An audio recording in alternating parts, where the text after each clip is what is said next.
la la. Shredded turmeric. Ooh la la. You silly child.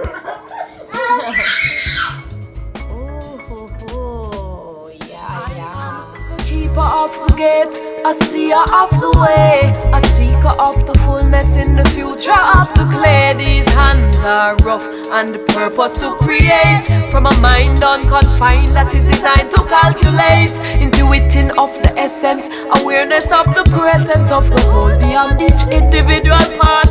Master of the mind space, mason of the landscape. With intelligence she access from the heart.